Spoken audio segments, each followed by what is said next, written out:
আচ্ছা একটু সময় দেখো, আমার সাথে সাথে বলবা।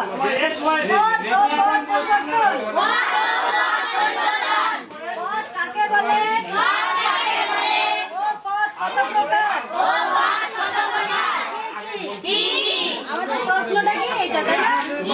এখন দেখো বাক্যে ব্যবহৃত পদটি কি? অর্থবোধক শব্দকে পদ বলে। পদ প্রধানত দুই প্রকার। পদ কত প্রকার? যথা নাম পদ